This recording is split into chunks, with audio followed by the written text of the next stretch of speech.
Hello mga kamoto, gusto mo ba ng motorcycle na goods sa long rides at maporma pa? Tamang-tama dahil ang topic natin ngayon ay ang Yamaha MT-15. Simulan na natin. Nasa screen ang retail price, down payment at monthly na hulog ng Yamaha MT-15, kaya kung interesado ka sa motor na ito ay i-check ng mabuti ang mga details na nasa screen para may idea ka kung bibili ka nito soon. Ang Yamaha MT-15 ay may mga magagandang features gaya na lamang ng Variable Valve Actuation ito o VVA, Assist and Slipper Clutch at Mount Color and Graphics. Mayroon din itong bi-LED and projector headlight at bold air scoops. Ang fuel tank nito ay may magandang design na gaya ng sa Big Bike.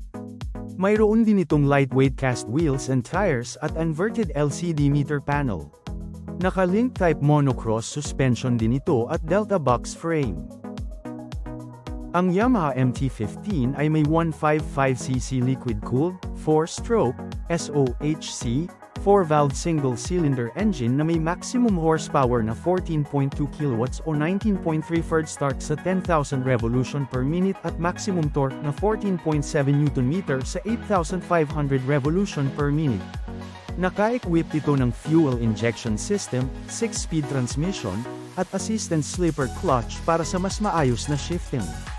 May delta box frame, USB telescopic port sa harap, at link-type monocross swing arm sa likod, na nagbibigay ng mahusay na handling. Ang tubeless tires at hydraulic single-disc brake sa harap at likod ay nagpapahusay sa pagpepreno.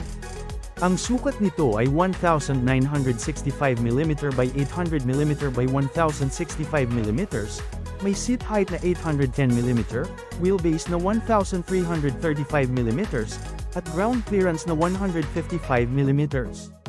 Ang timbang ay 133 kg na may 10 liters fuel tank capacity. Mayroon itong digital inverted LCD panel na may speedometer, tachometer, at fuel gauge.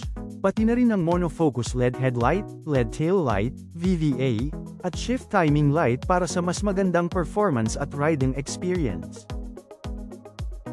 Ang Yamaha MT-15 ay available sa mga kulay na Midnight Cyan at Tech Black. Nag-enjoy ka ba panoorin ng video? Huwag kalimutan na mag-like at subscribe sa Moto Info para updated ka sa mga bagong labas na motorsiklo sa Pilipinas. Thank you for watching, hanggang sa susunod na video. Bye!